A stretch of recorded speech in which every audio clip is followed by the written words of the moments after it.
Health now. Resident doctors in the Federal Capital Territory have threatened to shut down hospitals if their demands are not met in 2 weeks. President of the Association of Resident Doctors in the FCT, George Ebong, listed some of the demands, including payment of 6 months of salary arrears owed to resident doctors employed in 2023, a review of the bonding policy to 2 years instead of 6 years. They're also seeking the payment of outgoing 13 months hazard allowance arrears, among others. Dr. Ebong mentioned that the association earlier gave a 21-day ultimatum, and they want the Minister of FCT to address the demands to avoid a shutdown that may lead to loss of lives. President of the Association of Resident Doctors in the FCT, George Ebong, joins me now on TVC News at 7. Dr. Ebong, you mentioned that there was an initial 21-day ultimatum. Walk us through the engagement you've had with the FCT administration in this regard. Good evening, and thank you for the invite. I hope you can hear me very well. Am I right? Clearly. Please go ahead. Thank you very much for inviting me to have this discussion with you. Well, let me start by saying that the problem, this problem that I listed here,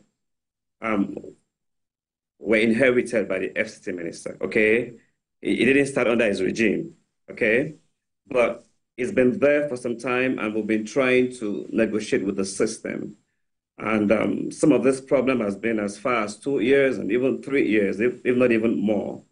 And we feel that it is necessary that we plead with the FCT minister to look into our case, because it is becoming an issue whereby we are feeling that we have been abandoned. And so therefore, we had our annual general meeting, and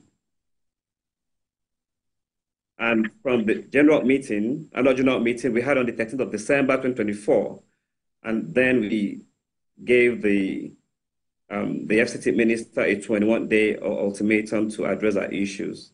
And of course, from the 13th of December to this point, we've gotten some days off, and so we have just 2 weeks left. And we're trying to use this to create an awareness, to let the minister know that we, the doctors working in FCTA, and resident doctors, we're going through a lot of trouble, and we want them to solve these problems for us. You listed them the other time, and we have them here listed. We have a severe lack of manpower affecting the doctors that are working, doctors having to work more than their normal time, doctors working more than 24 hours, 48 hours without resting. This is taking a toll on us, and we have lost doctors to these sort of strenuous working habits. And so we also have issues with a poor working condition. This has been there for some time as well, and we want the minister to know that we need him to help solve this problem. The minister has been fixing abandoned projects. We are also abandoned at this moment. We are abandoned human projects. We need him to come fix us so that we can do the needful as medical professionals. Of course, there are arrears of payment being owed, and it's becoming very embarrassing when you owe doctors from 1 month to 6 months salaries. Even some are being owed 9 months salaries and allowance. And you're saying that Mr. Wike should consider human infrastructure as well.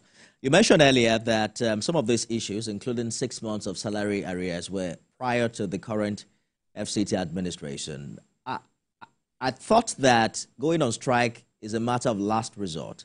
You didn't quite answer the question of the engagement with the minister himself. Have you sat down with him? What have you written him a letter? What kind of consultation has happened between the union and the minister of the FCT? All right, so we met with the minister close to 2 years ago when he became the minister newly. We met with him. We discussed with him. We told him that this thing has been there before he came, and we pleaded with him to help us solve this problem. So then I was the vice president of the Association of the Resident Doctors. Now I'm the president. So what we're doing is the continuation of what the past administration did by pleading with the minister. So we've had an interaction with the minister. We've had interaction with every other person, with the permanent secretary. We've had interaction with the head of clinical. So we've had interaction with a lot of people, and they know of these things we're talking about. They are very much aware of these things that we're talking about. All right, we wish you all the best, Dr. George Ebong. Hopefully, the FCT minister can respond adequately and resolve these challenges before it turns into a full-blown strike. President of the Association of Resident Doctors, Dr. George Ebong, thank you for talking to us on the news tonight.